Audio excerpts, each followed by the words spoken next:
This is Sherry Punjab Radio, AM 600 Vancouver. ਜਿਵੇਂ ਮੈਂ ਤੁਹਾਡੇ ਨਾਲ ਵਾਅਦਾ ਕੀਤਾ ਸੀ ਕਿ ਪ੍ਰੋਗਰਾਮ ਦੇ ਇਸ ਹਿੱਸੇ ਦੇ ਵਿੱਚ ਮੇਰੇ ਨਾਲ ਨੌਦੀਪ ਕੌਰ, ਉਹ ਐਕਟਿਵਿਸਟ, ਉਹ ਲੜਕੀ ਜਿਹੜੀ ਆਪਣੇ ਹੱਕ ਦੇ ਲਈ, ਮਜ਼ਦੂਰਾਂ ਦੇ ਹੱਕ ਦੇ ਲਈ ਲੜ ਰਹੀ ਸੀ, ਪਰ ਉਸ ਲੜਾਈ ਨੂੰ ਕੋਈ ਹੋਰ ਨਾਮ ਦੇ ਦਿੱਤਾ ਗਿਆ ਅਤੇ ਉਹਨੂੰ ਜੇਲ੍ਹ ਦੇ ਅੰਦਰ ਦੇ ਦਿੱਤਾ ਗਿਆ। ਹੁਣ ਬਹੁਤ ਸਾਰੀਆਂ ਖਬਰਾਂ ਉਹਦੇ ਬਾਰੇ ਆ ਰਹੀਆਂ ਨੇ, ਨੌਦੀਪ ਬਾਰੇ।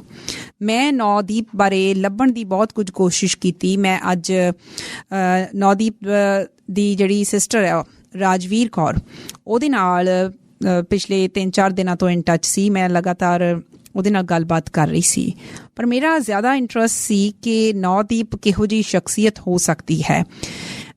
ਨੌਦੀਪ ਦੀਆਂ ਕੁਝ ਰਚਨਾਵਾਂ ਮੇਰੇ ਨਾਲ ਰਾਜਵੀਰ ਨੇ ਸਾਂਝੀਆਂ ਕੀਤੀਆਂ, ਜਿਹੜੀਆਂ ਇੱਕਦਮ ਹੁਣ ਰੀਸੈਂਟਲੀ ਨਹੀਂ ਸੀ ਲਿਖੀਆਂ ਗਈਆਂ। ਇਹ ਕਾਫੀ ਸਮੇਂ ਤੋਂ ਉਹ ਲਿਖਦੀ ਆ ਰਹੀ ਸੀ ਅਤੇ ਉਹਦੀਆਂ ਕੁਝ ਰਚਨਾਵਾਂ ਪਹਿਲਾਂ ਮੈਂ ਸ਼ੁਰੂ ਦੇ ਵਿੱਚ ਹੀ 1-2 ਦਾ ਜ਼ਿਕਰ ਕਰਨਾ ਚਾਹੁੰਦੀ ਹਾਂ, ਜਿਹੜੀਆਂ ਮੇਰੇ ਨਾਲ ਸਾਂਝੀਆਂ ਕੀਤੀਆਂ ਗਈਆਂ। ਇੱਕ ਰਚਨਾ ਜਿਹਦਾ ਟਾਈਟਲ ਹੈ ਪਾਸ਼ ਸ਼ਹੀਦ ਭਗਤ ਸਿੰਘ ਦੇ ਨਾਮ। ਨੌਦੀਪ ਕੌਰ ਗੰਦੜ ਲਿਖ ਰਹੇ ਨੇ, ਕਹਿੰਦੇ ਮੇਰੇ ਸੀਨੇ 'ਚ ਤੜਪ, ਮੇਰੀਆਂ ਅੱਖਾਂ 'ਚ ਜੋਸ਼, ਮੇਰੇ ਹੱਥਾਂ 'ਚ ਕਲਮ, ਮੇਰੇ ਬੋਲਾਂ 'ਚ ਰੋਸ, ਮੇਰੀ ਲੋਕਾਂ ਲਈ ਹੈ ਤੜਪ ਤੇ ਲੋਕਾਂ ਲਈ ਹੀ ਜੋਸ਼। ਮੈਂ ਲੋਕਾਂ ਲਈ ਲੜਾਂ ਪਰ ਸਮਝਦੇ ਨਹੀਂ ਲੋਕ, ਜਦ ਲਿਖਾਂ ਮੈਂ ਸੱਚ ਪਾਗਲ ਕਹਿੰਦੇ ਲੋਕ, ਜਦ ਕਲਮ ਮੇਰੀ ਲਿਖੇ ਹਨੇਰੇ ਖਾਂਦੇ ਮੈਥੋਂ ਖੌਫ। ਬਹੁਤ ਪਿਆਰੀਆਂ ਉਹਨੇ ਕਈ ਹੋਰ ਗੱਲਾਂ ਲਿਖੀਆਂ ਹੋਈਆਂ ਨੇ, ਅਤੇ ਉਹਦੇ ਵਿੱਚ ਇੱਕ ਹੈ, ਇਹ ਵੀ ਬੜੀ ਪੁਰਾਣੇ ਸਮੇਂ ਦੀ ਆ। ਕਹਿੰਦੀ ਬੇਜਾਨ ਪੰਜਾਬ ਹੋ ਗਿਆ, ਨਸ਼ਿਆਂ ਦੇ ਵਿੱਚ ਧਸ ਚੱਲਿਆ, ਇੰਨਾ ਖੂਨ ਖਰਾਬਾ ਹੋ ਰਿਹਾ, ਧਰਮਾਂ ਦਾ ਨਾਗ ਡਸ ਚੱਲਿਆ, ਬਨ ਕਾਫਲੇ ਜਦ ਹੱਕ ਮੰਗੇ, ਜ਼ਾਲਮ ਫਿਰ ਤੋਂ ਦਾ ਚੱਲਿਆ, ਧਰਮਾਂ ਪਿੱਛੇ ਲੜਾ ਲੋਕਾਂ ਨੂੰ, ਅਸਲੀ ਜ਼ਾਲਮ ਨਸ ਚੱਲਿਆ, ਮਾਸੂਮ ਦੀ ਇਹ ਜਾਨ ਗਈ, ਮਾਸੂਮ ਦੀ ਇਹ ਜਾਨ ਗਈ, ਜ਼ਾਲਮ ਕੁਰਸੀ ਜਾ ਮੱਲਿਆ, ਜ਼ਾਤ ਪਾਤ ਤੇ ਧਰਮਾਂ ਨੇ ਹੀ ਆਜ਼ਾਦੀ ਵਾਲਾ ਰਾਹ ਠੱਲਿਆ। ਇਹ ਹੱਥ ਲਿਖਤਾਂ ਨੇ ਉਹਦੀਆਂ, ਨੌਦੀਪ ਦੀਆਂ। ਰੁੱਤ ਬਦਲ ਗਈ, ਇਨਸਾਨ ਬਦਲ ਗਏ, ਜ਼ਾਲਮ ਹਨੇਰੇ ਦੇ ਸ਼ੈਤਾਨ ਬਦਲ ਗਏ, ਪਰ ਬਦਲੇ ਨਾ ਮੌਤ ਦਾ ਸਮਾਨ ਦੋਸਤੋ, ਉਵੇਂ ਬੰਦਾ ਖਾਂਦਾ, ਬੰਦੇ ਖਾਂਦੇ ਧਰਮੀ ਹੈਵਾਨ ਦੋਸਤੋ। ਆਪਣਾ ਦਰਦ ਛਪਾਉਂਦੀ ਧੀਏ, ਇੱਕ ਹੋਰ ਕਵਿਤਾ ਉਹਨਾਂ ਦੀ, ਕੁਝ ਨਾ ਬੋਲ ਸੁਣਾਉਂਦੀ ਧੀਏ, ਕੱਲੀ ਰੋ ਕੇ ਚੁੱਪ ਹੋ ਜਾਵੇ, ਬਿਨ ਵੰਡੇ ਨਾ ਕੁਝ ਤੂੰ ਖਾਵੇਂ, ਚੰਗਾ ਮਾੜਾ ਸਭ ਸਹਿ ਲੈਂਦੀ, ਕਦੇ ਨਾ ਦਿਲ ਦੀ ਗੱਲ ਤੂੰ ਕਹਿੰਦੀ, ਮੇਰੇ ਲਈ ਤੂੰ ਰੱਬ ਵਰਗੀ ਐ, ਦੁੱਖੜੇ ਸਭ ਨੂੰ ਹੱਸ ਜਰਦੀ, ਦੁੱਖੜੇ ਸਭ ਤੂੰ ਹੱਸ ਜਰਦੀ ਐ, ਬਸ ਕਰ ਧੀਏ ਜਰਨ ਵਾਲੀਏ, ਮਾਈ ਭਾਗੋ ਬਣਨ ਵਾਲੀਏ, ਹੁਣ ਗੁਲਾਮ ਨਾ ਰਹਿਣਾ ਧੀਏ, ਹੋਰ ਜ਼ੁਲਮ ਨਾ ਸਹਿਣਾ ਧੀਏ। ਨੌਦੀਪ ਕੌਰ ਗੰਦੜ।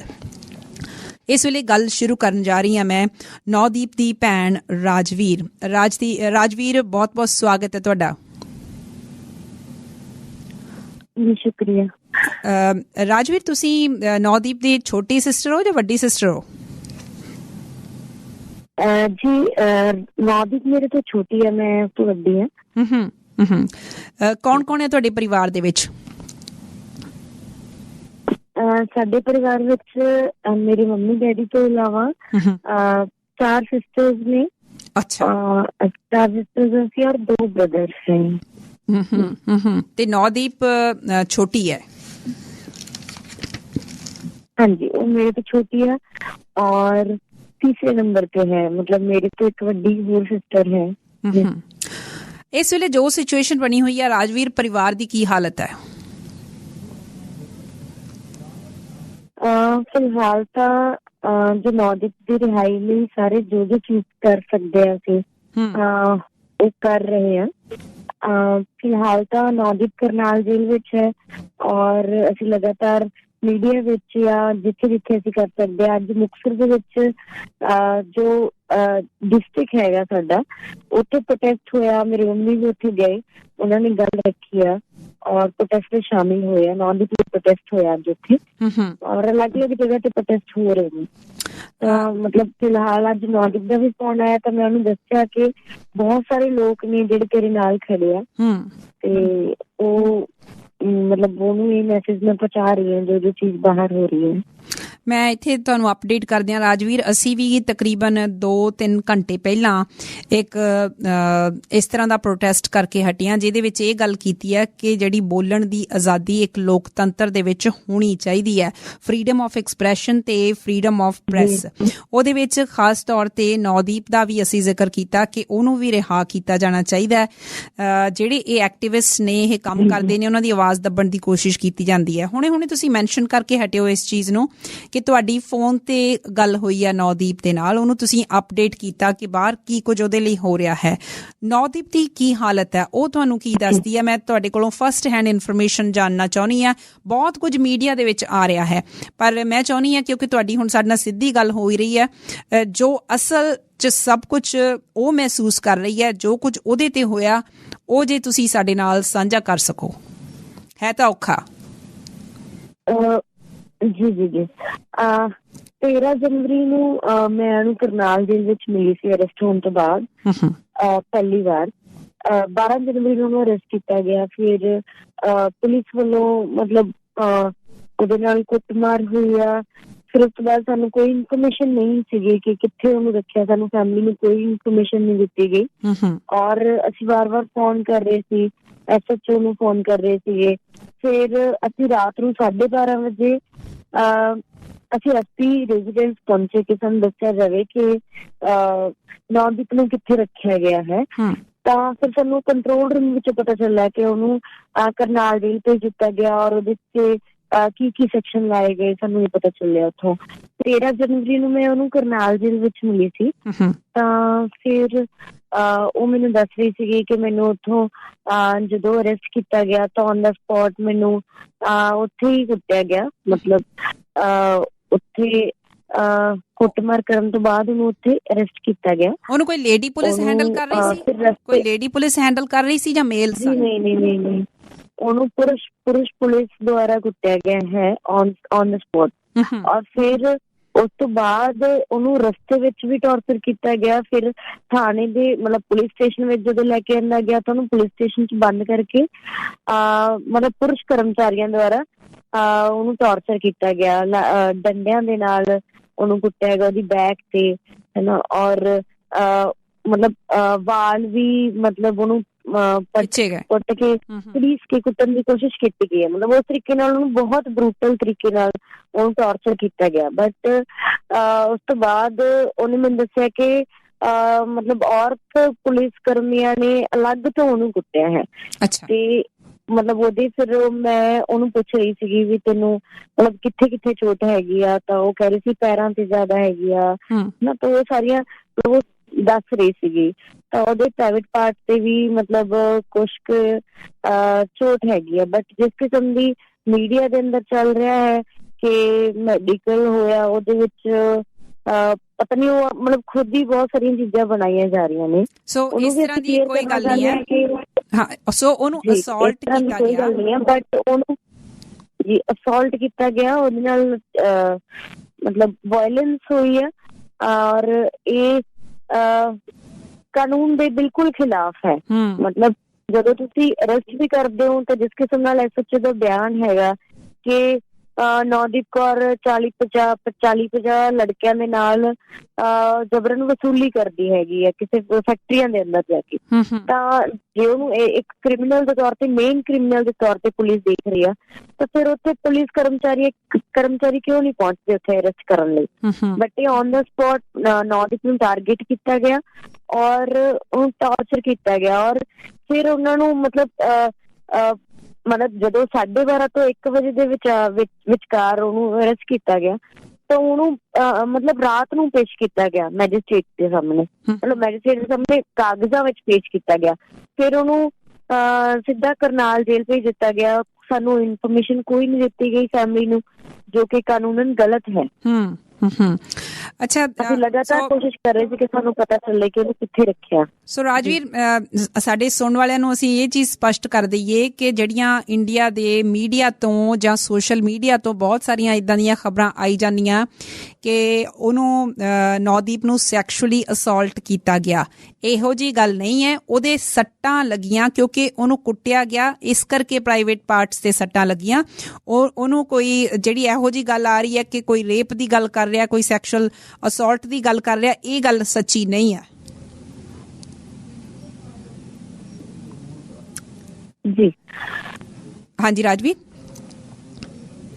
ਹਾਂਜੀ ਤੋ ਇਹ ਵੀ ਮਤਲਬ ਇੱਕ ਤਰੀਕੇ ਨਾਲ ਅਗਰ ਤੁਸੀਂ ਔਰਤ ਹੈਗੇ ਹੋ, ਮਤਲਬ ਇਸ ਕਿਸਮ ਨਾਲ ਤੁਹਾਨੂੰ ਟਾਰਗੇਟ ਕੀਤਾ ਜਾਊਗਾ ਕਿ ਤੁਹਾਨੂੰ ਕਿਵੇਂ ਕੁੱਟਿਆ ਜਾਣਾ ਹੈ ਨਾ, ਤਾਂ ਉਹ ਮਤਲਬ ਇੱਕ ਹੋਰ ਵੀ ਗੱਲ ਹੈਗੀ, ਜਦੋਂ ਮੀਡੀਆ ਦੇ ਵਿੱਚ ਇਹ ਸਾਰਾ ਕੁਝ ਚੱਲ ਰਿਹਾ ਤੇ ਸਾਡੇ ਇਹ ਸਵਾਲ ਵੀ ਬਣਦਾ ਹੈ ਕਿ ਅਗਰ ਕਿਸੇ ਔਰਤ ਦੇ ਨਾਲ ਜਿਹਨੂੰ ਅਰੈਸਟ ਕੀਤਾ ਗਿਆ ਹੋਵੇ ਜਾਂ ਕੋਈ ਵੀ ਔਰਤ ਦੇ ਨਾਲ ਜਦੋਂ ਤੱਕ ਹਾਈਐਸਟ ਲੈਵਲ ਤੇ ਵਾਇਲੈਂਸ ਨਹੀਂ ਹੋਊਗੀ ਕਿ ਉਹ ਸਾਡੇ ਲਈ ਗਲਤ ਨਹੀਂ ਹੈ ਜਾਂ ਕਿ ਉਹ ਸਾਡੇ ਲਈ ਵਾਇਲੈਂਸ ਨਹੀਂ ਹੈ। ਅਸੀਂ ਬਹੁਤ ਹੈਬਿਚੁਅਲ ਹੋ ਚੁੱਕੇ ਹਾਂ ਔਰਤ ਤੇ ਵਾਇਲੈਂਸ ਨੂੰ ਲੈ ਕੇ, ਇਸ ਲਈ ਸਾਡੇ ਲਈ ਬਹੁਤ ਨੋਰਮਲਾਈਜ਼ ਬਣਾ ਦਿੱਤਾ ਗਿਆ ਕਿ ਇਹ ਤਾਂ ਮਤਲਬ ਜਦੋਂ ਤੱਕ ਇਸ ਤੱਕ ਨਹੀਂ ਹੁੰਦਾ ਉਦੋਂ ਤੱਕ ਅਸੀਂ ਮੰਨਣਾ ਨਹੀਂ ਹੈਗਾ ਕਿ ਔਰਤ ਤੇ ਵਾਇਲੈਂਸ ਹੋਈ ਹੈ। ਥੋੜਾ ਆਪਣੇ ਪਿਛੋਕੜ ਬਾਰੇ ਦੱਸੋਗੇ ਸਾਡੇ ਸੁਣਨ ਵਾਲਿਆਂ ਨੂੰ ਕਿ ਤੁਸੀਂ ਕਿਹੜੀ ਜਗ੍ਹਾ ਤੋਂ, ਪੰਜਾਬ ਤੋਂ, ਤੇ ਨੌਦੀਪ ਕੀ ਕਰਦੀ ਰਹੀ ਹੈ, ਅੱਜ ਕੱਲ ਉਹ ਕੀ ਕਰ ਰਹੀ ਸੀ?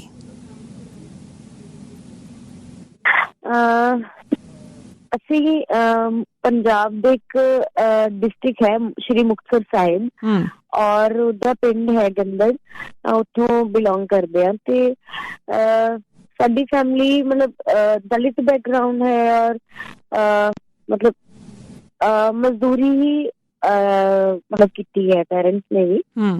ਤੇ ਅਸੀਂ ਵੀ ਜਦੋਂ ਸਕੂਲ ਟਾਈਮ ਸੀਗੇ ਤਾਂ ਮਤਲਬ ਮੈਨੂੰ ਯਾਦ ਆ ਵੀ ਅਸੀਂ ਖੇਤ ਵਿੱਚ ਵੀ ਕੰਮ ਕੀਤਾ ਹਨਾ, ਪੜ੍ਹਨ ਦੇ ਨਾਲ ਨਾਲ ਜਦੋਂ ਕੁਛ ਸੀਜ਼ਨ ਹੁੰਦਾ ਸੀ ਅਸੀਂ ਖੇਤ ਵਿੱਚ ਕੰਮ ਕਰਦੇ ਸੀਗੇ। ਫਿਰ ਮਤਲਬ ਮੈਂ ਹੁਣ ਯੂਨੀਵਰਸਿਟੀ ਵਿੱਚ ਪੜ੍ਹ ਰਹੀ ਹਾਂ ਤਾਂ ਮੈਨੂੰ ਐਂ ਲੱਗਦਾ ਹੁੰਦਾ ਕਿ ਮੈਂ ਬਹੁਤ ਬਾਈ ਚਾਂਸ ਯੂਨੀਵਰਸਿਟੀ ਵਿੱਚ ਹੈਗੀ ਹਾਂ, ਕਿਉਂਕਿ ਮਤਲਬ ਬਹੁਤ ਘੱਟ ਉਸ ਬੈਕਗਰਾਊਂਡ ਵਿੱਚੋਂ ਹਨਾ, ਉਸ ਕਾਸਟ ਔਰ ਕਲਾਸ ਵਿੱਚੋਂ ਸਟੂਡੈਂਟ ਨਿਕਲਦੇ ਆ ਜੋ ਉੱਥੇ ਤੱਕ ਪਹੁੰਚ ਪਾਉਂਦੇ ਆ। ਤਾਂ ਮੈਂ ਬਹੁਤ ਬਾਈ ਚਾਂਸ ਆਈ ਹੋਈ ਹਾਂ ਮਤਲਬ ਉੱਥੋਂ, ਮਤਲਬ ਇੱਕ ਐਕਸੀਡੈਂਟਲੀ ਬੋਲ ਸਕਦੇ ਹਾਂ ਕਿ ਆਏ ਹੋਏ ਹੈਗੇ ਅਸੀਂ, ਮਤਲਬ ਇਸ ਸਿਸਟਮ ਦੇ ਤਰੀਕੇ ਨਾਲ ਆਪਾਂ ਮਤਲਬ ਮੈਂ ਬੋਲ ਰਹੀ ਹੈਗੀ ਹਾਂ ਕਿ ਫਿਰ ਮਤਲਬ ਨੌਦੀਪ ਵੀ ਆਪਦੀ ਸਟੱਡੀ ਨੂੰ ਉਸ ਤਰੀਕੇ ਨਾਲ ਕੰਟੀਨਿਊ ਨਹੀਂ ਕਰ ਪਾਈ। ਜਦੋਂ ਅਸੀਂ ਸਕੂਲ ਟਾਈਮ ਸੀਗੇ ਤਾਂ ਅਸੀਂ ਬਹੁਤ ਸਾਰੇ ਸਟਰਗਲਸ ਦੇਖੀਆਂ ਜੋ ਮੇਰੇ ਮੰਮੀ ਕਰ ਰਹੇ ਸੀਗੇ ਉਸ ਟਾਈਮ ਤੇ। ਮੇਰੇ ਮੰਮੀ ਨੇ ਪੰਜਾਬ ਖੇਤ ਮਜ਼ਦੂਰ ਯੂਨੀਅਨ ਦੇ ਵਿੱਚ ਕੰਮ ਕੀਤਾ, ਮਜ਼ਦੂਰਾਂ ਦੇ ਇਸ਼ੂਜ਼ ਤੇ ਜੋ ਪਿੰਡਾਂ ਦੇ ਵਿੱਚ ਮਜ਼ਦੂਰ ਜਿਹੜੇ ਆ ਫੇਸ ਕਰਦੇ ਹੈਗੇ, ਈਵਨ ਕਿ ਕਾਸਟ ਦੇ ਆਧਾਰ ਤੇ ਉਹਨਾਂ ਦਾ ਸੋਸ਼ਲ ਬਾਈਕਾਟ ਹੋ ਜਾਂਦਾ ਹੈ ਤੇ ਉਹਨਾਂ ਤੇ ਉਹਨਾਂ ਨੇ ਕੰਮ ਕੀਤਾ। ਫਿਰ ਇੱਕ ਈਵਨ ਕਿ ਅਸੀਂ ਬਚਪਨ ਵਿੱਚ ਹੀ ਸਾਰਾ ਉਹਨਾਂ ਦਾ ਕੰਮ ਦੇਖਿਆ। ਫਿਰ ਮੈਂ ਗ੍ਰੈਜੂਏਸ਼ਨ ਵਿੱਚ ਜਦੋਂ ਗਈ ਤੇ ਇੱਕ ਕੇਸ ਹੋਇਆ ਸੀ ਸਾਡੇ ਪਿੰਡ ਦਾ ਗੰਦੜ ਕਾਂਡ ਨਾਲ, ਉਹ ਬਿਲਕੁਲ ਮਤਲਬ ਹਜੇ ਵੀ ਪੰਜਾਬ 'ਚ ਲੋਕ ਜਾਣਦੇ ਆ ਉਸਨੂੰ। ਉੱਥੇ ਇੱਕ ਰੇਪ ਕੇਸ ਹੋਇਆ ਸੀਗਾ, ਮਤਲਬ ਇੱਕ ਦਲਿਤ ਇੱਕ ਲੜਕੀ ਨਾਲ ਜੋ 8ਵੀਂ ਕਲਾਸ ਵਿੱਚ ਪੜ੍ਹ ਰਹੀ ਸੀਗੀ, ਉਹਦੇ ਨਾਲ ਰੇਪ ਹੋਇਆ ਸੀਗਾ। ਤਿੰਨ ਮਤਲਬ ਥੋੜਾ ਜੋ ਅਪਰ ਕਾਸਟ ਸੀ ਉਹਨਾਂ ਵੱਲੋਂ, ਮਤਲਬ ਜੋ ਅਮੀਰ ਤਬਕੇ ਨਾਲ ਸੰਬੰਧ ਰੱਖਦੇ ਸੀ। ਫਿਰ ਉਹਦੇ ਵਿੱਚ ਮੇਰੇ ਮੰਮੀ ਵੱਲੋਂ ਬਹੁਤ ਫੋਰਫਰੰਟ ਤੇ ਹੋ ਕੇ ਉਹ ਸਾਰਾ ਉਹਦੀ ਲੜਾਈ ਕੀਤੀ ਗਈ ਕਿ ਉਹਨਾਂ ਨੂੰ ਸਜ਼ਾ ਦਿੱਤੀ ਜਾਵੇ। ਤਾਂ ਉਹ ਬਹੁਤ ਲੰਬਾ ਸੰਘਰਸ਼ ਚੱਲਿਆ ਪੰਜਾਬ ਦੇ ਅੰਦਰ। ਤਾਂ ਉਸ ਤੋਂ ਬਾਅਦ ਮਤਲਬ ਪਿੰਡ ਵਿੱਚ ਬਹੁਤ ਐਵੇਂ ਦਾ ਪ੍ਰੈਸ਼ਰ ਬਣਿਆ ਕਿ ਅਸੀਂ ਪਿੰਡ ਵਿੱਚ ਰਹਿ ਵੀ ਨਹੀਂ ਪਾਏ ਨਾ। ਤੇ ਉਸ ਤੋਂ ਬਾਅਦ ਮਤਲਬ ਹਾਲਾਂਕਿ ਉਹਨਾਂ ਨੂੰ ਸਜ਼ਾ ਮਿਲੀ, ਉਹ ਕੇਸ ਜਿੱਤਿਆ ਆਪਾਂ ਤੇ ਮਤਲਬ ਉਹ ਅੰਦਰ ਨਹੀਂ ਜੇਲ੍ਹ ਵਿੱਚ ਇਸ ਟਾਈਮ ਤੇ। ਬਹੁਤ ਵੱਡੀ ਲੜਾਈ ਰਹੀ ਹੈ ਕਿ ਇੱਕ ਗਰੀਬ ਤਬਕੇ ਚੋਂ ਜਿਹੜੀ ਕੁੜੀ ਦਾ ਰੇਪ ਹੋਇਆ ਉਹ ਆਪਾਂ ਉਹਨਾਂ ਨੂੰ ਸਜ਼ਾ ਦਿਵਾ ਪਾਏ। ਤਾਂ ਉਹਦੇ ਵਿੱਚ ਫਿਰ ਸਾਡੀ ਫੈਮਿਲੀ ਤੇ ਬਹੁਤ ਜ਼ਿਆਦਾ ਪ੍ਰੈਸ਼ਰ ਹੋਇਆ, ਉਹਦੇ ਕਰਕੇ ਸਾਨੂੰ ਪਿੰਡ ਛੱਡਣਾ ਪਿਆ ਆਪਦਾ, ਜਿਹਦੇ ਕਰਕੇ ਨੌਦੀਪ ਦੀ ਵੀ ਸਟੱਡੀ ਰੁਕੀ, ਮਤਲਬ ਔਰ ਮੇਰੇ ਛੋਟੇ ਬ੍ਰਦਰਸ ਦੀ ਵੀ ਵਿੱਚ ਸਟੱਡੀ ਦਾ ਗੈਪ ਹੋਇਆ ਤੇ ਉਹਨਾਂ ਨੂੰ ਤੇਲੰਗਾਨਾ ਜਾਣਾ ਪਿਆ ਜੋ ਸਾਊਥ ਵਿੱਚ ਹੈ।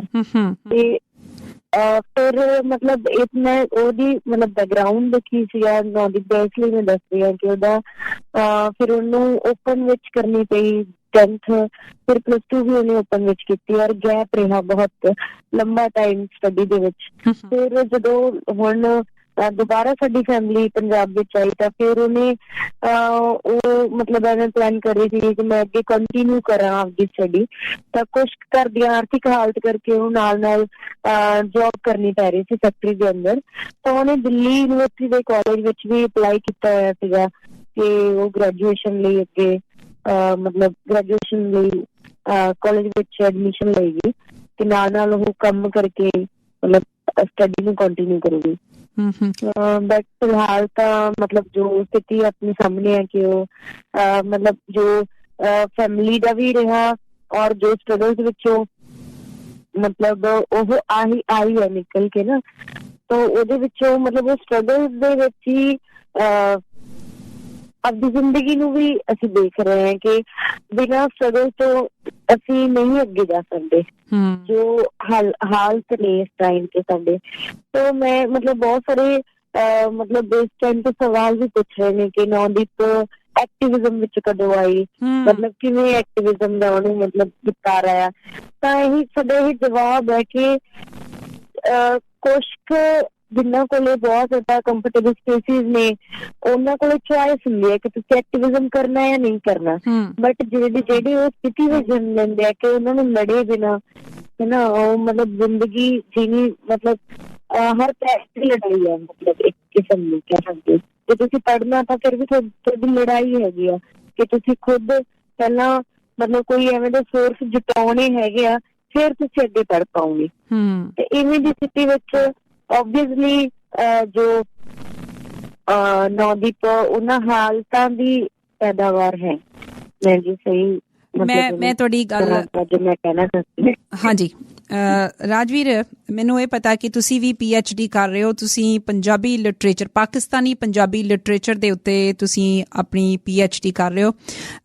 ਮੈਂ ਤੁਹਾਨੂੰ ਇਸ ਗੱਲ ਲਈ ਵੀ ਵਧਾਈ ਦਿੰਦੀ ਹਾਂ ਕਿਉਂਕਿ ਤੁਸੀਂ ਦੇਖੋ 4 ਭੈਣਾਂ, ਫਿਰ ਦਲਿਤ ਪਰਿਵਾਰ, ਫਿਰ ਉਹ ਪਰਿਵਾਰ ਜਿਹਨੂੰ ਪਿੰਡ ਦੇ ਵਿੱਚੋਂ ਮਜਬੂਰਨ ਨਿਕਲਣਾ ਪਿਆ, ਤੁਸੀਂ ਵੱਖ-ਵੱਖ ਹਿੱਸਿਆਂ ਦੇ ਵਿੱਚ ਪੜ੍ਹ ਰਹੇ ਹੋ ਤੇ ਨਾਲ ਤੁਸੀਂ ਆਪਣਾ ਕਮਾਈ ਦਾ ਸਾਧਨ ਵੀ ਬਣਾ ਰਹੇ ਹੋ। ਜਦੋਂ ਨੌਦੀਪ ਵੱਲ ਮੈਂ ਛਾਤੀ ਮਾਰਦੀ ਹਾਂ, ਮੈਂ ਨੌਦੀਪ ਦੀ ਈਵਨ ਫੇਸਬੁੱਕ ਉਹਦਾ ਪੇਜ ਵੀ ਫਰੋਲਣ ਦੀ ਕੋਸ਼ਿਸ਼ ਕੀਤੀ, ਤੁਹਾਡਾ ਵੀ ਪੇਜ ਫਰੋਲਣ ਦੀ ਕੋਸ਼ਿਸ਼ ਕਰ ਰਹੀ ਸੀ। ਇਹ ਜਿਹੋ ਜਿਹੇ ਉਹ ਥਾਟ ਰੱਖ ਰਹੀ ਹੈ ਜਿੱਦਾਂ ਤੁਸੀਂ ਕਿਹਾ ਕਿ ਇਹਨਾਂ ਹਾਲਾਤਾਂ ਦੀ ਉਹ ਪੈਦਾਵਾਰ ਹੈ, ਕਿਉਂਕਿ ਮੈਂ ਉਹਦੀਆਂ ਲਿਖੀਆਂ ਜਿਹੜੀਆਂ ਰਚਨਾਵਾਂ ਪੜ੍ਹ ਰਹੀ ਹਾਂ ਉਹਨੇ ਇੱਕਦਮ ਨਹੀਂ ਲਿਖੀਆਂ, ਉਹ ਚਿਰ ਤੋਂ ਲਿਖ ਰਹੀ ਸੀ।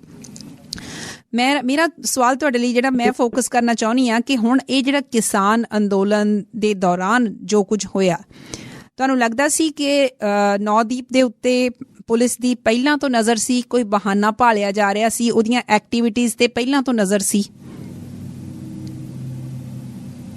ਨਹੀਂ, ਇਸ ਕਿਸਮ ਦਾ ਨਹੀਂ ਹੈ। ਬਟ ਜਦੋਂ ਤੋਂ ਅੰਦੋਲਨ ਸ਼ੁਰੂ ਹੋਇਆ, ਜਦੋਂ ਉਹ ਫੈਕਟਰੀ ਵਿੱਚ ਕੰਮ ਕਰਨਾ ਸ਼ੁਰੂ ਕੀਤਾ ਤਾਂ ਮਤਲਬ ਉਹਨੇ ਸਾਰਾ ਕੁਛ ਇਹ ਇੰਡਸਟਰੀਜ਼ ਦੇਖਿਆ ਕਿ ਮਜ਼ਦੂਰਾਂ ਨਾਲ ਫੈਕਟਰੀ ਦੇ ਅੰਦਰ ਵੀ ਕਿਵੇਂ ਸ਼ੋਸ਼ਣ ਹੋ ਰਿਹਾ ਹੈਗਾ।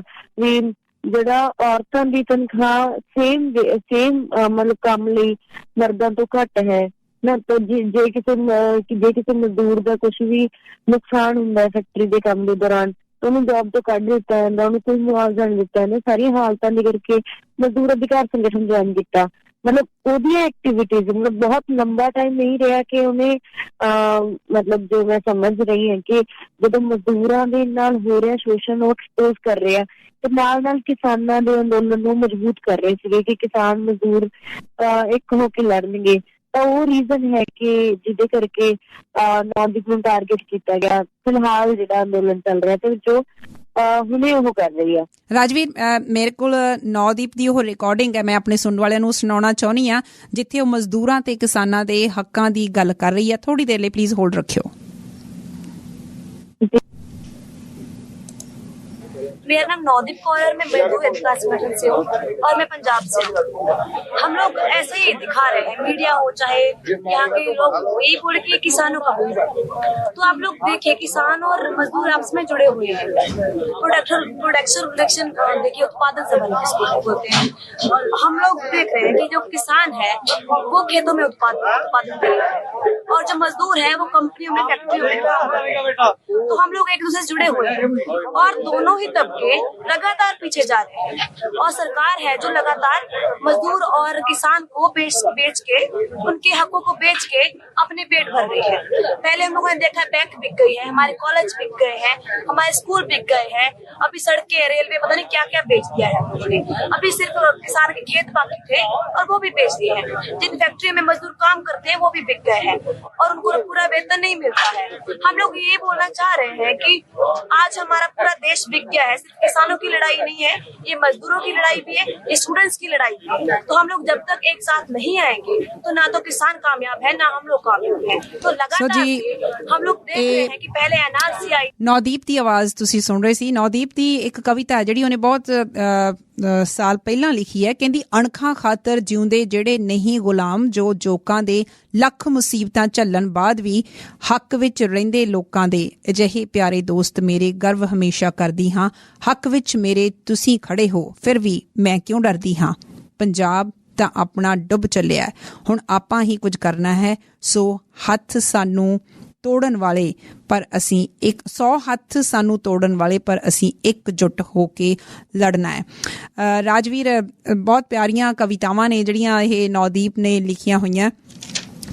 ਮੈਂ ਜਾਣਨਾ ਚਾਹੁੰਦੀ ਕਿ ਇਸ ਵੇਲੇ ਪਰਿਵਾਰ, ਤੁਹਾਡਾ ਜਿਹੜਾ ਪਰਿਵਾਰ ਹੈ, ਤੁਹਾਡੇ ਮੰਮੀ ਆ ਜਿਹੜੇ ਖੁਦ ਵੀ ਸੰਘਰਸ਼ੀ ਰਹੇ ਨੇ, ਜਿਵੇਂ ਤੁਸੀਂ ਐਗਜ਼ਾਮਪਲ ਦਿੱਤੀ ਹੈ ਕਿ ਪਿੰਡ ਦੇ ਵਿੱਚ ਉਹਨਾਂ ਨੇ ਕਿੰਨਾ ਸੰਘਰਸ਼ ਕੀਤਾ, ਇਸ ਵੇਲੇ ਉਹਨਾਂ ਦੇ ਮਨ ਦੀ ਹਾਲਤ ਕੀ ਹੈ? ਉਹ ਚੜ੍ਹਦੀ ਕਲਾ 'ਚ ਨੇ ਜਾਂ ਕਿਸ ਤਰ੍ਹਾਂ ਨੇ? ਹਾਂਜੀ, ਉਹ ਵੈਸੇ ਲੜ ਰਹੇ ਨੇ, ਕੁਛ ਚਿੰਤਾ ਵਿੱਚ ਵੀ ਨੇ, ਬਟ ਮਤਲਬ ਜੋ ਉਹਨਾਂ ਦਾ ਹੁਣ ਤੱਕ ਐਕਸਪੀਰੀਅੰਸ ਰਿਹਾ ਉਹਦੇ ਵਿੱਚ ਉਹ ਬੋਲ ਵੀ ਰਹੇ ਨੇ ਕਿ ਜਿਵੇਂ ਮੇਰੀ ਬੇਟੀ ਜਾਂ ਮੇਰੀਆਂ ਬੇਟੀਆਂ ਆ ਰਹੀਆਂ ਨੇ ਸੰਘਰਸ਼ ਵਿੱਚ, ਹੋਰ ਵੀ ਕੁੜੀਆਂ ਨੂੰ ਆਉਣਾ ਚਾਹੀਦਾ, ਤਾਂ ਇਹਦੇ ਬਿਨਾਂ ਕੋਈ ਹੋਰ ਰਸਤਾ ਨਹੀਂ ਹੈ। ਇਹ ਉਹ ਬੋਲ ਵੀ ਰਹੇ ਨੇ। ਤੇ ਅੱਜ ਪ੍ਰੋਟੈਸਟ ਵੀ ਹੋਇਆ ਸਾਡੇ ਮੁਕਤਸਰ ਡਿਸਟ੍ਰਿਕਟ ਵਿੱਚ ਤੇ ਉੱਥੇ ਵੀ ਉਹ ਗਏ, ਉਹਨਾਂ ਨੇ ਬੋਲਿਆ। ਔਰ ਘਰ ਦੀ ਆਰਥਿਕ ਹਾਲਤ ਤਾਂ ਥੋੜੀ ਠੀਕ ਨਹੀਂ ਹੈ, ਪਰ ਫਿਰ ਵੀ ਉਸ ਗਰਾਊਂਡ ਵਿੱਚੋਂ ਲੜਨ ਵਾਲੇ ਲੋਕ ਨਿਕਲਦੇ ਆ।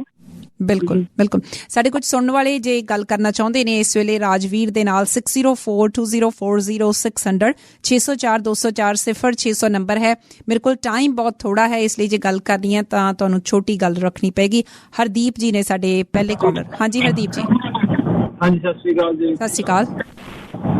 ਮੈਂ ਤਾਂ ਜੀ ਸਿਰਫ ਇੰਨੀ ਗੱਲ ਕਹਿਣਾ ਕਿ ਜਿਹੜੀ ਵੀ ਫੈਕਟਰੀ 'ਚ ਉਹਨੂੰ ਚੱਕਿਆ ਗਿਆ, ਜਿੱਥੋਂ ਵੀ ਗਿਆ ਚੱਕਿਆ ਗਿਆ ਨਾ ਉਹਨੂੰ, ਨਵਦੀਪ ਨੂੰ, ਉੱਥੇ ਮਤਲਬ ਆਪਣੇ ਪੰਜਾਬੀਆਂ ਨੂੰ ਇਕੱਠੇ ਹੋ ਕੇ, ਸਾਰਿਆਂ ਨੂੰ, ਹਰਿਆਣੇ ਵਾਲਿਆਂ ਨੂੰ, ਵੀਰਾਂ ਨੂੰ ਇਕੱਠੇ ਹੋ ਕੇ ਉੱਥੇ ਧਰਨਾ ਦੇਣਾ ਚਾਹੀਦਾ ਕਿ ਸਾਡੀ ਕੁੜੀ ਨੂੰ ਛਡਾ ਕੇ ਸਾਡੇ ਹਵਾਲੇ ਕਰੋ।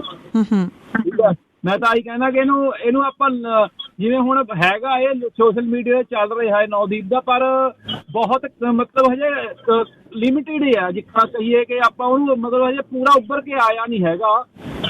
ਠੀਕ ਹੈ ਜੀ, ਤੇ ਉਹਦਾ ਆਪਾਂ ਕੱਢ ਲਈਏ ਤਾਂ ਆਪਾਂ ਮੇ ਬੀ ਉਹ ਛੇਤੀ ਤੋਂ ਛੇਤੀ ਰਿਹਾ ਹੋ ਜੂਗੀ। ਐਂਡ ਤੁਹਾਨੂੰ ਮੈਂ ਇੱਕ ਗੱਲ ਹੋਰ ਦੱਸਦਾ, ਜਿਹੜੀਆਂ ਕੁੜੀਆਂ ਨੇ, ਪਹਿਲਾਂ ਤਾਂ ਮੈਂ ਤੁਹਾਨੂੰ ਇੱਕ ਗੱਲ ਦੱਸਾਂ ਕਿ ਕੋਈ ਅਮੀਰ ਬੰਦਾ ਵੀ ਕਿਸੇ ਦੇ ਖਿਲਾਫ ਚੱਲ ਪਵੇ ਨਾ, ਉਹਦਾ ਵੀ ਦੂਣਾ ਦੁੱਬਰ ਕਰ ਦਿੰਦੇ ਨੇ ਲੋਕ। ਤੇ ਇਹਦਾ ਫੇਰ ਇੱਕ ਉੱਪਰੋਂ ਵਿਚਾਰੀ ਦਲਿਤ ਤੇ ਉੱਪਰੋਂ ਕੁੜੀ ਹੈ।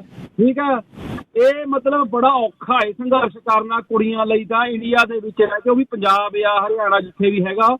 ਮਤਲਬ ਮੈਂ ਸ਼ਾਇਦ ਮੈਂ ਦਲ ਤੋਂ ਪਰ ਆਪਾਂ ਜਿਨ੍ਹਾਂ ਖਾਤਰ ਲੜਦੇ ਆ ਨਾ, ਕਈ ਵਾਰੀ ਉਹੀ ਆਪਣੇ ਅਗੇਂਸਟ ਹੋ ਜਾਂਦੇ ਨੇ ਜੀ, ਹਨਾ। ਥੈਂਕ ਯੂ ਜੀ। ਮੈਂ ਤਾਂ ਇੰਨੀ ਗੱਲ ਕਹਿਣਾ ਵੀ ਕੁੜੀ ਨੂੰ ਵੀ ਉੱਥੇ ਜਾ ਕੇ, ਜਿੱਥੇ ਜਿਹੜੀ ਫੈਕਟਰੀ ਚੱਕਿਆ ਗਿਆ, ਆਪਾਂ ਸਾਰੇ ਉੱਥੇ ਆਪਣੇ ਜਿਹੜੇ ਉੱਥੇ ਪੰਜਾਬੀ ਭਾਈਚਾਰਾ ਹੈਗਾ ਉੱਥੇ ਜਾ ਕੇ ਧਰਨਾ ਦਈਏ ਕਿ ਸਾਡੀ ਕੁੜੀ ਤੁਸੀਂ ਚੁਕਾਈ ਆ, ਤੁਸੀਂ ਰਿਹਾ ਕਰਾਓ ਹੁਣ। ਥੈਂਕ ਯੂ ਸੋ ਮਚ, ਬਹੁਤ ਬਹੁਤ ਸ਼ੁਕਰੀਆ। ਰਾਜਵੀਰ, ਉੱਥੇ ਸਪੋਰਟ ਕਿਹੋ ਜਿਹੇ ਲੋਕਾਂ ਦੀ ਆ? ਕੌਣ ਲੋਕ ਨੇ ਜਿਹੜੇ ਤੁਹਾਡੇ ਨਾਲ ਨੇ, ਅਸਲ ਦੇ ਵਿੱਚ ਨਾਲ ਨੇ? ਜੀ ਫਿਲਹਾਲ ਤਾਂ ਸੰਯੁਕਤ ਮੋਰਚੇ ਨੇ ਵੀ ਸਟੇਟਮੈਂਟ ਦਿੱਤੀ ਹੈ ਔਰ ਲਗਾਤਾਰ ਲੋਕ ਟਵੀਟ ਵੀ ਕਰ ਰਹੇ ਹੈਗੇ ਆ, ਜਿਸ ਕਿਸਮ ਨਾਲ ਵੀ ਹੈਲਪ ਕਰ ਸਕਦੇ ਆ। ਲੋਕ ਕਰ ਰਹੇ ਨੇ, ਐਡਵੋਕੇਟ ਕਰ ਰਹੇ ਨੇ, ਜਾਂ ਮਤਲਬ ਹਰ ਕਿਸਮ ਦੀ ਹੈਲਪ ਲਈ ਲੋਕ ਤਿਆਰ ਨੇ। ਬਹੁਤ ਸਾਰੇ ਫੋਨ ਆਉਂਦੇ ਆ ਮੈਨੂੰ ਸੁਬਾਹ ਤੋਂ ਲੈ ਕੇ ਸ਼ਾਮ ਤੱਕ, ਮੇਰਾ ਫੋਨ ਫ੍ਰੀ ਨਹੀਂ ਹੁੰਦਾ, ਮਤਲਬ ਉਹਨਾਂ ਫੋਨ ਆਉਂਦੇ ਨੇ ਮੈਨੂੰ ਮੀਡੀਆ ਦੇ, ਜਾਂ ਤਰੀਕੇ ਨਾਲ ਮੀਡੀਆ ਦੀ ਕਵਰ ਕਰ ਰਹੇ ਹਾਂ। ਤਾਂ ਬਟ ਇੱਕ ਚੀਜ਼ ਜ਼ਰੂਰ ਹੈ ਕਿ ਜੋ ਮੈਨੂੰ ਬਹੁਤ ਮਤਲਬ ਚਿੰਤਾ ਵਾਲੀ ਵੀ ਹੈ ਕਿ ਅਗਰ ਕੋਈ ਵੀ ਵੱਡੀ ਹਸਤੀ ਟਵੀਟ ਨਹੀਂ ਕਰਦੀ ਤਾਂ ਕੀ ਉਹ ਜ਼ੁਲਮ ਨਹੀਂ ਹੈ? ਤਾਂ ਕੀ ਜੋ ਮਤਲਬ ਗਲਤ ਤਰੀਕੇ ਨਾਲ ਜਿਹਨੂੰ ਜੇਲ੍ਹ ਵਿੱਚ ਭੇਜਿਆ ਗਿਆ, ਤਾਂ ਫਿਰ ਕੀ ਉਹਦੇ ਲਈ ਅਸੀਂ ਆਵਾਜ਼ ਨਹੀਂ ਚੁੱਕਾਂਗੇ? ਤੇ ਚਿੰਤਾ ਵਾਲੀ ਸਥਿਤੀ ਹੈ ਕਿ ਅੱਜ ਸਾਡੇ ਦੇਸ਼ ਵਿੱਚ ਬਹੁਤ ਸਾਰੇ ਐਵੇਂ ਦੇ ਬੰਦੇ ਨੇ ਜਿਹੜੇ ਜੇਲ੍ਹ 'ਚ ਨੇ। ਮਤਲਬ ਮੈਂ ਜਦੋਂ ਨੌਦੀਪ ਨਾਲ ਗੱਲ ਕਰ ਰਹੀ ਸੀਗੀ ਫੋਨ ਤੇ, ਤਾਂ ਮੈਂ ਉਹਨੂੰ ਲੀਗਲ ਕੁਛ ਦੱਸ ਰਹੀ ਸੀਗੀ ਕਿ ਕੀ ਕੁਛ ਚੱਲ ਰਿਹਾ, ਜਾਂ ਕਿੱਥੇ ਪ੍ਰੋਟੈਸਟ ਹੋ ਰਿਹਾ, ਜਾਂ ਕੀ ਹੋ ਰਿਹਾ। ਤਾਂ ਉਹ ਮੈਨੂੰ ਥੋੜਾ ਗੱਲ ਵਿੱਚੋਂ ਰੋਕ ਕੇ ਮੈਨੂੰ ਉਹ ਦੱਸ ਰਹੀ ਸੀਗੀ ਕਿ 3-4 ਇੱਥੇ ਅੰਦਰ ਕੁੜੀਆਂ ਨੇ ਜਿਨ੍ਹਾਂ ਦੇ ਕੋਲੇ ਲਾਇਰ ਵੀ ਨਹੀਂ ਹੈਗਾ, ਜਿਨ੍ਹਾਂ ਕੋਲੇ ਕੋਈ ਵਕੀਲ ਨਹੀਂ ਹੈਗਾ, ਕਿ ਤੁਸੀਂ ਵਕੀਲ ਦਾ ਇੰਤਜ਼ਾਮ ਕਰੋ। ਮਤਲਬ ਉੱਥੇ ਵੀ ਉਹ ਇਹ ਚਿੰਤਾ ਰੱਖਦੀ ਹੈ ਕਿ ਕਿਸੇ ਲਈ ਲੜਨਾ, ਖੜਨਾ ਕਿਸੇ ਲਈ ਵਾਲੇ ਨੂੰ ਲੀਗਲ ਹੈਲਪ ਨਹੀਂ ਮਿਲ ਰਹੀ। ਤਾਂ ਮਤਲਬ ਐਵੇਂ ਦੇ ਬਹੁਤ ਜਣੇ ਨੇ ਜਿਹੜੇ ਜੇਲ੍ਹਾਂ ਦੇ ਅੰਦਰ ਬੈਠੇ ਨੇ, ਜਿਨ੍ਹਾਂ ਦਾ ਕੋਈ ਕਸੂਰ ਨਹੀਂ, ਬਟ ਉਹਨਾਂ ਦਾ ਕਸੂਰ ਇਹ ਹੈ ਕਿ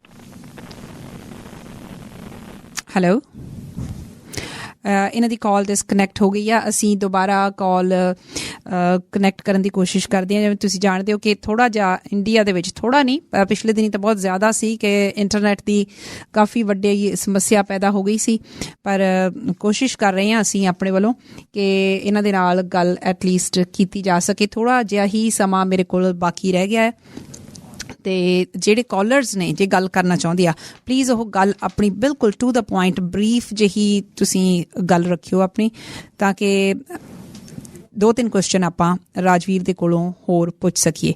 ਉਸ ਤੋਂ ਪਹਿਲਾਂ ਸੂਚਨਾ ਹੈ ਤੁਹਾਡੇ ਲਈ ਮੈਕਲਮ ਪੀਜ਼ਾ ਵੱਲੋਂ। ਇਹਨਾਂ ਵੱਲੋਂ ਰੋਜ਼ ਫਰੈਸ਼ ਹੈਂਡ ਟੋਸਟ ਪੀਜ਼ਾ ਤਿਆਰ ਕੀਤਾ ਜਾਂਦਾ ਜਿਹੜਾ ਬਿਨਾਂ ਗਰੀਸ ਦੇ ਹੁੰਦਾ ਹੈ, ਤੇ ਇਹਨਾਂ ਦੇ ਵੈਜੀਟੇਰੀਅਨ ਤੇ ਬਫਲੋ ਵਿੰਗਸ ਤੁਸੀਂ ਜ਼ਰੂਰ ਟਰਾਈ ਕਰੋ। ਨਾਲ ਫਿਸ਼ ਪਕੌੜੇ ਲਈ ਵੀ ਇਹ ਤੁਹਾਨੂੰ ਸੱਦਾ ਦੇ ਰਹੇ ਨੇ। 30% ਡਿਸਕਾਊਂਟ ਆਫਰ ਕਰ ਰਹੇ ਨੇ 2 ਮੀਡੀਅਮ ਪੀਜ਼ਾਸ ਤੇ। ਜੇ ਤੁਸੀਂ ਇਹਨਾਂ ਨੂੰ $30 ਤੋਂ ਵੱਧ ਦਾ ਆਰਡਰ ਕਰਦੇ ਹੋ ਤਾਂ ਫ੍ਰੀ ਡਿਲੀਵਰੀ ਦਿੱਤੀ ਜਾ ਸਕਦੀ ਹੈ, ਪਰ ਕੁਝ ਸ਼ਰਤਾਂ ਲਾਗੂ ਹੋਣਗੀਆਂ। 2388 ਮੈਕਲਮ ਰੋਡ ਐਬਸਫੋਰਡ ਦੇ ਵਿੱਚ 6047463636 ਇਹਨਾਂ ਦਾ ਨੰਬਰ ਹੈ, ਜਾਂ ਤੁਸੀਂ ਸਕਿਪ ਦੇ ਜ਼ਰੀਏ ਆਨਲਾਈਨ ਵੀ ਆਰਡਰ ਕਰ ਸਕਦੇ ਹੋ। mccullumPizza.ca ਤੇ ਵੀ ਜਾ ਸਕਦੇ ਹੋ। ਰਾਜਵੀਰ ਸਾਡੇ ਨਾਲ ਦੁਬਾਰਾ ਜੁੜੇ ਨੇ। ਹਾਂਜੀ ਰਾਜਵੀਰ, ਸਾਡੇ ਕੁਝ ਲਿਸਨਰਸ ਗੱਲ ਕਰਨਾ ਚਾਹੁੰਦੇ ਆ, ਮੈਂ ਉਹਨਾਂ ਨੂੰ ਲੈ ਰਹੀ ਹਾਂ। ਹਾਂਜੀ ਦਵਿੰਦਰ ਸਿੰਘ ਜੀ। ਸਤਿ ਸ੍ਰੀ ਅਕਾਲ ਜੀ। ਸਤਿ ਸ੍ਰੀ ਅਕਾਲ ਜੀ। ਮੈਂ ਤੇ ਮੇਰੇ ਕੋਲ ਜੋ ਤੁਸੀਂ ਪ੍ਰੋਗਰਾਮ ਲੈ ਕੇ ਆਏ, ਤੁਹਾਡਾ ਧੰਨਵਾਦ, ਇਹ ਲੈ ਕੇ ਆਏ ਹੋ।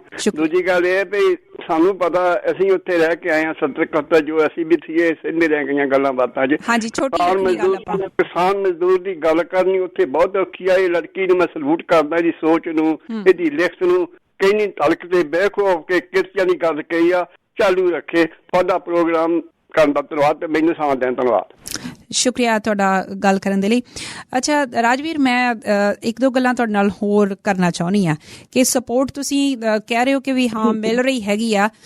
ਤੁਸੀਂ ਇੱਕ ਬਹੁਤ ਵਧੀਆ ਗੱਲ ਕੀਤੀ ਕਿ ਜੇ ਇੰਟਰਨੈਸ਼ਨਲ ਲੈਵਲ ਦੇ ਉੱਤੇ ਟਵੀਟ ਨਾ ਹੁੰਦਾ ਤਾਂ ਕੀ ਕਿਸੇ ਵਿਅਕਤੀ ਦੀ ਜਾਨ ਦੀ ਵੈਲਿਊ ਨਹੀਂ, ਉਹਦੇ ਰਾਈਟਸ ਦੀ ਉਹਦੀ ਵੈਲਿਊ ਨਹੀਂ ਹੈਗੀ। ਤੇ ਜਦੋਂ ਤੁਸੀਂ ਗੱਲ ਜਾ ਕੇ ਅੰਦਰ ਨੌਦੀਪ ਨਾਲ ਕੀਤੀ ਹੈ, ਤੁਸੀਂ ਕਹਿੰਦੇ ਕਿ ਨੌਦੀਪ ਤੁਹਾਨੂੰ ਇਹ ਕਹਿ ਰਹੀ ਹੈ ਕਿ ਵੀ ਉੱਥੇ ਅੰਦਰ ਕੁੜੀਆਂ ਇਹੋ ਜਿਹੀਆਂ ਹੋਰ ਨੇ ਜਿਨ੍ਹਾਂ ਦੇ ਕੋਲ ਵਕੀਲ ਵੀ ਨਹੀਂ ਹੈ, ਉਹ ਅੰਦਰ ਬੈਠੀ ਵੀ ਇਸ ਬਾਰੇ ਫਿਕਰਮੰਦ ਹੈ।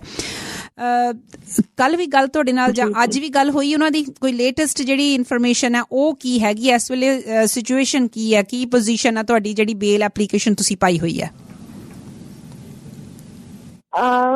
ਬੇਲ ਅਸੀਂ 29 ਜਨਵਰੀ ਨੂੰ ਬੇਲ ਅਪਲਾਈ ਕੀਤਾ ਸੀਗਾ, ਬੇਲ ਐਪਲੀਕੇਸ਼ਨ ਲਾਈ ਸੀ, ਜਿਹਦੇ ਵਿੱਚ 2 ਫਰਵਰੀ ਨੂੰ ਉਹ ਰਿਜੈਕਟ ਕਰ ਦਿੱਤੀ ਗਈ ਹੈ ਸੈਸ਼ਨ ਕੋਰਟ ਵੱਲੋਂ।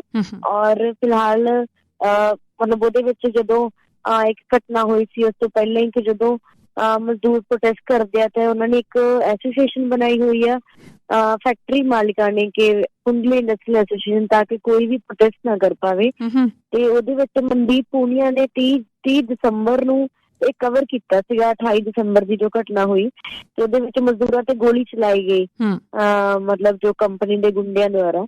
ਤੇ ਉਹਦੇ ਵਿੱਚ 12 ਜਨਵਰੀ ਨੂੰ ਤਾਂ 2 FIR ਸੀਗੀਆਂ ਉਹਦੇ ਤੇ ਜਦੋਂ ਇਹ ਬੇਲ ਰਿਜੈਕਟ ਕੀਤੀ ਗਈ ਤਾਂ ਉਦੋਂ ਦੱਸਿਆ ਗਿਆ ਕਿ 28 ਦਸੰਬਰ ਨੂੰ ਵੀ ਉਹਦੇ ਤੇ ਇੱਕ FIR ਹੈ ਤੇ ਉਹਦੇ ਤੇ ਫਿਰ ਅਸੀਂ ਮਤਲਬ ਬੇਲ ਐਪਲੀਕੇਸ਼ਨ ਲਗਾਈ ਅੱਜ। ਤੇ ਇਹ ਵੀ ਬਹੁਤ ਹੈਰਾਨੀਜਨਕ ਗੱਲ ਆ ਕਿ ਜਿਹਦੇ ਤੋਂ ਨੌਦੀਪ ਤੇ ਮਜ਼ਦੂਰ ਅਧਿਕਾਰ ਸੰਗਠਨ ਦੇ ਹੋਰ ਜਿਹੜੇ ਸਾਥੀ ਸੀਗੇ ਉਹ ਕੋਸ਼ਿਸ਼ ਕਰ ਰਹੇ ਸੀਗੇ ਵੀ ਮਤਲਬ ਉਹ ਥਾਂ ਮਤਲਬ ਪੁਲਿਸ ਸਟੇਸ਼ਨ ਵਿੱਚ ਵੀ ਗਏ ਕਿ ਜਿਨ੍ਹਾਂ ਨੇ ਮਜ਼ਦੂਰਾਂ ਤੇ ਗੋਲੀ ਚਲਾਈ ਸੀ ਉਹਨਾਂ ਤੇ FIR ਦਰਜ ਕਰੋ, ਬਟ ਉਹਨਾਂ ਤੇ FIR ਦਰਜ ਨਹੀਂ ਹੋਈ। SP ਸੋਨੀਪਤ ਨੂੰ ਵੀ ਮੇਲ ਕੀਤਾ ਗਿਆ, ਲੈਟਰ ਭੇਜਿਆ ਗਿਆ ਕਿ ਤੁਸੀਂ ਉਹਨਾਂ ਤੇ FIR ਦਰਜ ਕਰੋ। ਪਰ ਜਦੋਂ ਨੌਦੀਪ ਦੀ 12 ਜਨਵਰੀ ਨੂੰ ਅਰੈਸਟਿੰਗ ਹੁੰਦੀ ਹੈ ਤਾਂ ਉਦੋਂ ਮਤਲਬ ਜਦੋਂ ਬੇਲ ਰਿਜੈਕਟ ਹੁੰਦੀ ਹੈ ਖਾਸ ਕਰਕੇ ਉਦੋਂ ਸਾਨੂੰ ਪਤਾ ਲੱਗਦਾ ਕਿ 28 ਦਸੰਬਰ ਨੂੰ ਵੀ ਉਹਦੇ ਉੱਪਰ ਹੀ FIR ਕੀਤੀ ਗਈ ਸੀ ਉਲਟਾ, ਮਤਲਬ ਅਸਲੀ ਜੋ ਕ੍ਰਿਮੀਨਲਸ ਦੇ ਖਿਲਾਫ FIR ਕਰਨ ਦੀ ਬਜਾਏ। ਜਿਸ ਵੇਲੇ ਉਹਨੂੰ ਸਾਰਾ ਕੁਝ ਫਿਲਹਾਲ ਚੱਲ ਰਿਹਾ, ਜਦੋਂ ਅਰੈਸਟ ਕੀਤਾ ਗਿਆ ਉਹਨੂੰ ਉਸ ਵੇਲੇ ਉਹ ਕਿਹੜੀ ਸਿਚੁਏਸ਼ਨ ਦੇ ਵਿੱਚ ਸੀ? ਕੋਈ ਏਦਾਂ ਦਾ ਐਕਟ ਸੀ ਜਿਹਨੂੰ ਨਾਮ ਦਿੱਤਾ ਜਾ ਸਕਦਾ ਕਿ ਇਲੀਗਲ ਐਕਟੀਵਿਟੀ ਕਰ ਰਹੀ ਹੈ ਇਹ? ਬਿਲਕੁਲ, ਅਗਰ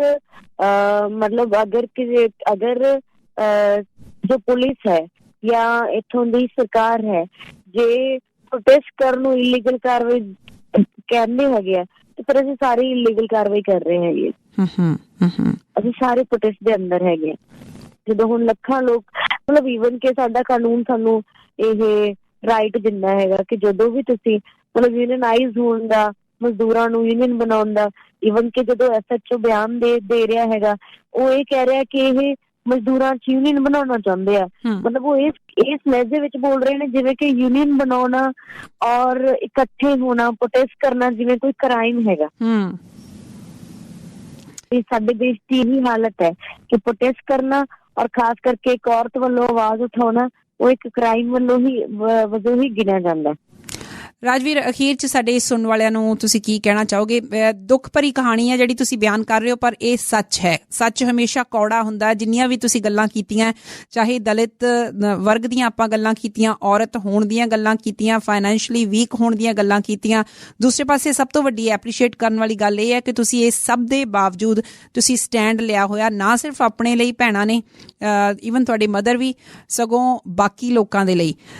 ਕਿੱਡੀ ਇਹ ਮਾਣ ਕਰਨ ਵਾਲੀ ਗੱਲ ਹੈ ਕਿ ਅੰਦਰ ਜੇਲ੍ਹ ਦੇ ਜਾ ਕੇ ਵੀ ਤੁਹਾਡੀ ਭੈਣ ਨੌਦੀਪ ਬਾਕੀਆਂ ਬਾਰੇ ਸੋਚ ਰਹੀ ਹੈ, ਕਿਸੇ ਬਾਰੇ ਸੋਚ ਰਹੀ ਹੈ। ਅਖੀਰ 'ਚ ਸਾਡੇ ਸੁਣਨ ਵਾਲਿਆਂ ਨੂੰ ਕੀ ਕਹੋਗੇ?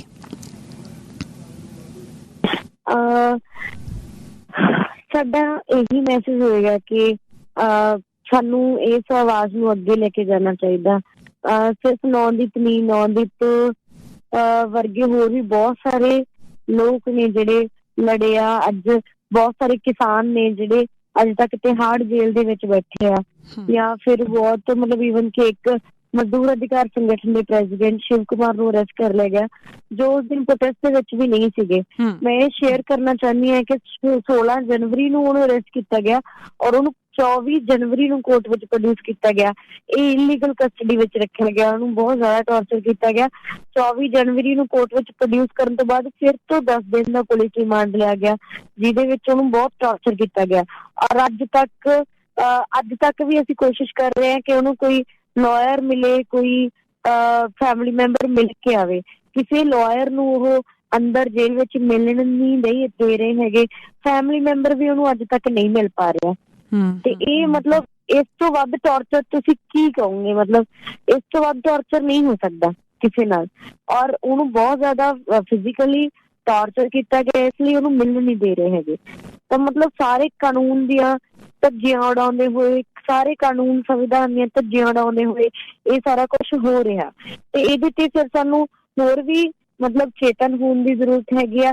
ਸਾਨੂੰ ਹੋਰ ਇਕੱਠੇ ਹੋ ਕੇ ਇਹਦੇ ਤੇ ਅੱਗੇ ਆਉਣਾ ਚਾਹੀਦਾ। ਅਗਰ ਕਿਸਾਨਾਂ ਦਾ ਅੰਦੋਲਨ ਚੱਲ ਰਿਹਾ ਤਾਂ ਮਜ਼ਦੂਰਾਂ ਨੂੰ ਆਉਣਾ ਚਾਹੀਦਾ।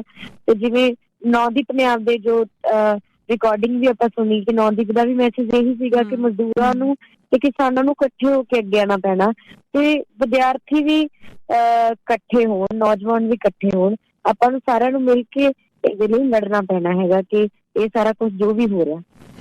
ਰਾਜਵੀਰ, ਇਹ ਤਾਂ ਤੁਸੀਂ ਉੱਥੇ ਬੈਠੇ ਲੋਕਾਂ ਦੀ ਗੱਲ ਕਰ ਰਹੇ ਆ, ਪਰ ਇੱਥੇ ਬੈਠੇ ਲੋਕਾਂ ਦੇ ਲਈ ਕੋਈ ਖਾਸ ਸੁਨੇਹਾ ਜੇ ਤੁਸੀਂ 15 ਸੈਕਿੰਡਸ ਦੇ ਵਿੱਚ ਦੇ ਸਕੋ? ਜੀ ਜਿਸ ਵੀ ਕਿਸਮ ਨਾਲ ਮਤਲਬ ਆਪਾਂ ਆਪਦੇ ਜਿਉਂਦੇ ਹੋਣ ਦਾ ਸਬੂਤ ਦੇ ਸਕਦੇ ਹਾਂ, ਲੜਦੇ ਹੋਣ ਦਾ ਸਬੂਤ ਦੇ ਸਕਦੇ ਹਾਂ, ਆਪਾਂ ਨੂੰ ਦੇਣਾ ਚਾਹੀਦਾ। ਬਹੁਤ ਵਧੀਆ, ਬਹੁਤ ਵਧੀਆ, ਬਹੁਤ ਬਹੁਤ ਸ਼ੁਕਰੀਆ ਤੁਹਾਡਾ ਰਾਜਵੀਰ ਗੱਲ ਕਰਨ ਦੇ ਲਈ, ਖਾਸ ਕਰਕੇ ਇਸ ਔਖੇ ਸਮੇਂ ਦੇ ਵਿੱਚ ਤੁਸੀਂ ਇੰਨਾ ਸਮਾਂ ਕੱਢ ਕੇ ਸਾਡੇ ਨਾਲ ਗੱਲਬਾਤ ਕੀਤੀ। ਧੰਨਵਾਦ ਤੁਹਾਡਾ। ਧੰਨਵਾਦ। ਕਿੰਨੀ ਖੂਬਸੂਰਤ ਗੱਲ ਕਰਕੇ ਗਈ ਹੈ ਕਿ ਜੇ ਅਸੀਂ ਆਪਣੇ ਜਿਉਂਦੇ ਹੋਣ ਦਾ ਸਬੂਤ ਦੇ ਸਕੀਏ, ਜੇ ਅਸੀਂ ਆਪਣੇ ਲੜਦੇ ਰਹਿਣ ਦਾ ਸਬੂਤ ਦੇ ਸਕੀਏ ਤਾਂ ਅਸੀਂ ਜ਼ਰੂਰ ਦੇਈਏ।